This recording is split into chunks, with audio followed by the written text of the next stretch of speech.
हम ये लड़ाई एज वकील लड़ाई खुदाइन। ये मौलाना को बता दिया।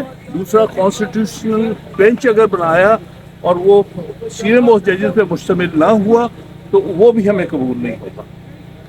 ये चीज़ें, ये पॉलिटिकल पार्टीज की समझ की चीज़ें नहीं है, ये हम वकला की समझ की चीज़ है, क्योंकि आईनी निज़ाम और अदालती निज़ाम तबाह बर्बाद हो जाएगा। का पैकेज होगा या कोई इस किस्म का धमकियों का पैकेज है, ये आइन की तरमीम का पैकेज नहीं है। शर्मनाक हरकत है।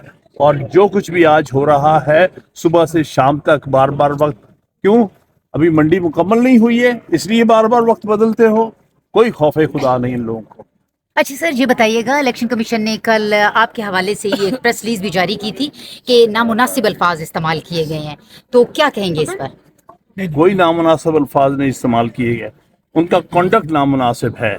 जिस तरह से वो कोशिश कर रहे हैं सुप्रीम कोर्ट के फैसलों की धज्जियां बखेरने का, सुप्रीम कोर्ट पर अमल के फैसलों पर अमल ना करने का, असल में वो आइन तोड़ने के और वो गद्दारी के मुतहम्मिल।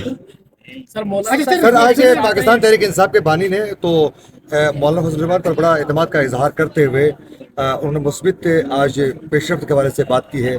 आप क्या समझते हैं इस हवाले?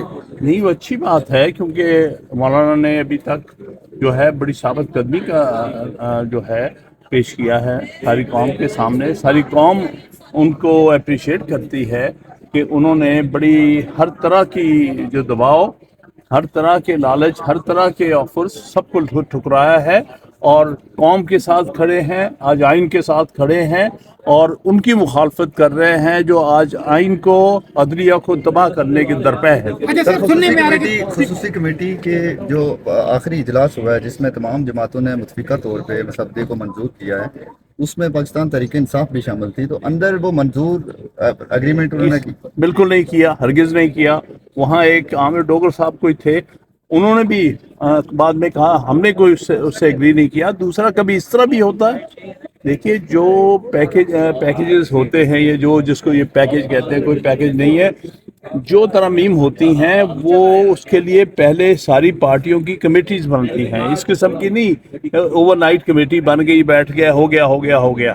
उसमें कुछ 6 महीने डिलिब्रेशन होती हैं। 18वीं तरमीम हुई थी, 27 मेंबरान की कमेटी बनी थी जिसमें सारी छोटी और बड़ी पार्टी इस बीच में थी और उन्हें 6 महीने एक तो सारी कौम से अपनी रिस्पांस भी ली, उनसे मशवरा भी किया और करने के बाद फिर उन्होंने इस मसौदे पर जो है वो बाई कंसेंसस पहुंचे। ये तरीका कार होता है, ये कोई तरीका नहीं है कि रातों रात धमकियां दे के या लालच दे के लोगों से। सर हुकूमत मुसलसल ये कह रही है कि हमारे पास नंबर गेम्स पूरे हैं, लेकिन हम जो है वो बाय क्रूक पहले हम कोशिश करेंगे कि मौलाना साहब को अपोजिशन को कंसेंसस पे ले आएं, अगर नहीं तो फिर हम अपने तरीके से करेंगे। और बिलावल साहब ने कल तकरीर में इसका इशारा भी दिया।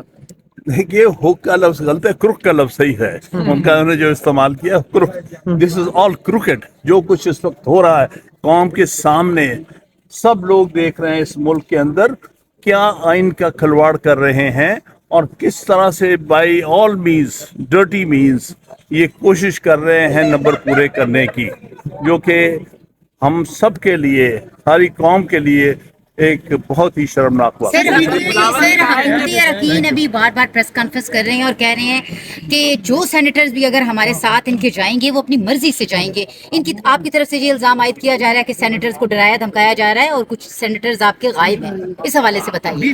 जी बिल्कुल सही बात है, क्योंकि 2-3 सेनेटर्स को अभी तक पता नहीं वो कहाँ पर हैं, एक बात। उसके अलावा सर उन दोनों के नाम बताइएगा। देखिए, मैं इस वक्त कोई नाम नहीं लेना चाहूँगा, मुनासिब नहीं है। मुझे उम्मीद है कि वो इससे बव है, हम एक्सपेक्ट करते हैं कि वो उनके हाथों बिकेंगे नहीं। एक का सुनने में ये भी आया है, हमारी खातून सेनेटर जो बहुत अच्छी खातून है और उनका बड़ा अच्छा रोल रहा है, कि उनके बेटे को सुना है अगवा किया गया है। इसी तरह का सुनने में आया है कि JUI के सेनेटर्स के साथ भी कोई ये रवैया पेश किया जा रहा है, उनको भी डराया धमका के उनसे कोशिश की जा रही है वोट लेने की। भाई दुनिया में कहीं सुना है कि आईनी तरमीम इस अंदाज से की जाती है? सर आप पर कोई दबाव आया है, आपको भी ऑफर हुई है? जी नहीं। खान साहब ये बताएं, शुक्र है कोई खान साहब ये जरूरत नहीं करता मुझसे कुछ बात करने की। आज तक किसी माँ ने वो बच्चा नहीं पैदा किया जो मुझसे बात करने की जरूरत है। खान साहब ये बताएं अगर आपने पिक एंड चूज शुरू कर दी, कोई चौथे नंबर से उठा के कोई मीनुद्दीन जैसे चमचे को चीफ जस्टिस बनाया, हम हरगिज नहीं बनने देंगे। इसी तरह से हम हरगिज इजाजत नहीं देंगे कि आप आईनी बेंच बनाएं जिसमें को 8वें नंबर से उठा लें, को 15वें नंबर से उठा के सीनियर मोस्ट, जैसे इंडिया में है वहाँ जो फर्स्ट 5 दैट्स इट। अगर 7 का बनाना है तो first 7, nothing to it, less than that, कोई पिक एंड। ये जो ड्राफ्ट लेके हमें दिया है उसमें तो ये सारी क्या पिक एंड चूज है, उसमें सियासी लोग बैठ के बताएंगे कि भाई ये कॉन्स्टिट्यूशन बेंच पे कौन, और ये जल्दी क्या है। अगर ये करना भी है तो पहले उसको बन लेने दें मसूर अली शाह को, फिर वो बैठ के बेंच बनाए। आपको जल्दी ये पड़ी है कि ये जाने वाला जो मौजूद है उसको जल्द उसके होते हुए हम कॉन्स्टिट्यूशन बेंच बना दें जो उसमें से कहीं से उठा के अपने 3-4 चमचे डाल के और वो सारा बेड़ा गर्क कर दे कॉन्स्टिट्यूशन बेंच का। ये हम तो नहीं करते। सिर्फ एक ही एतराज है, सिर्फ एक ही एतराज है, ये कुछ और भी एतराजात हैं? इतराज़ात बहुत सारे हैं मेरे नज़दीक।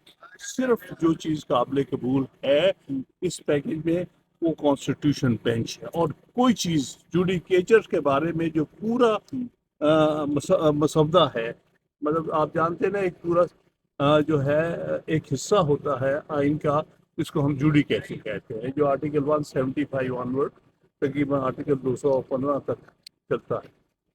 वो जो हिस्सा है उसमें हमें कोई और चीज़ कबूल नहीं सिवाय कॉन्स्टिट्यूशन बेंच के, प्रोवाइडेड वो सीनियर मोस्ट जजेस पर मुश्तमिल है बस। सर मौलाना साहब को आपने ये एतराज़ात अपने बता दिए, और वो पैनल ऑफ जजेस पे उनकी क्या राय है? इनकी मौलाना साहब वो कहते हैं कि ये वकील बेहतर समझते हैं।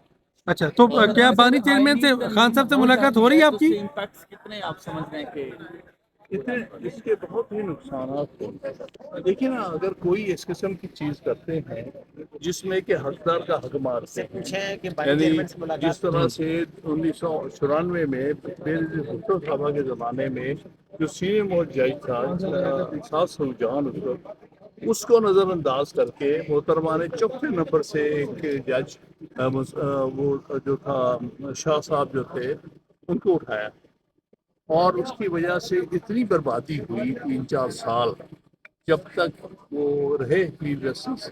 वो सारी जो थी ना सुप्रीम कोर्ट डिवाइडेड थी और उससे बड़ी बहुत नुकसान हुआ। इसी तरह से 1954 में गलती हुई थी, और ये उस वक्त के गुलाम मोहम्मद ने की थी कि सीनियर जज जो था, सीनियर मोस्ट जज जो था उस वक्त फेडरल कोर्ट का, फेडरल कोर्ट कहते थे सुप्रीम कोर्ट को, वो था अबू साले मोहम्मद अकरम, बंगाली था। उसको इग्नोर करके तो जूनियर जज जो था मुनीर, उसको बना दिया, उसने बर्बादी कर दी। तो इसलिए हम इतने ज़्यादा जो है अपनी तारीख में नुकसान उठा चुके हैं सीनियर जज को ना बनाने का चीफ जस्टिस, कि हम ये अफोर्ड नहीं कर सकते, और ये गलती तीसरी दफ़ा नहीं हो सकती। ये मुल्क के लिए तबाही का है। जेल में मुलाकात होने जा रही है? मुलाकात तरमीम मंजूर करते हैं तो आप हकला तहरीक शुरू करेंगे? बिल्कुल करेंगे। आमिर खान साहब, ये दो चीज़ों के ऊपर तो हम कोई कॉम्प्रोमाइज। ये फरमाइएगा, बिलावल भुट्टो ने आज सिंध में अभी तकरीर करते हुए ये कहा कि अगर आप लोग नहीं मानते तो हमें मुतनाज़ा तरीके से भी अगर ये तरमीम मंजूर करवानी पड़ी तो हम करवाएंगे उन लोगों के साथ मिलकर जो ज़मीर के मुताबिक वोट देंगे। तो आप इस पे क्या उसका मतलब ज़मीर नहीं, बेज़मीर। बानी चेयरमैन से मुलाकात के हवाले से मुलाकात कब कर रहे हैं? खान साहब से मुलाकात कब कर रहे हैं? अब पता नहीं है, वो तो जब अरेंज हो। उन्होंने काजी फाइल कौन कौन जा रहा है वैसे उस मुलाकात में? अभी हमने फाइनल नहीं किया, क्यों कहा था कुछ नाम दिए हैं 5। आप जा रहे हैं? बेसिकली बुकला हुआ, मेरा नाम हुआ तो आज की मुलाकात में कौन कौन था अभी जो मुशावरत हुई है अंदर? आज की मुलाकात जी। अभी जो हमारे ही थे, हमारे बुकला थे और JUI के थे, उसमें कामरान मुर्तजा है। Thank you sir.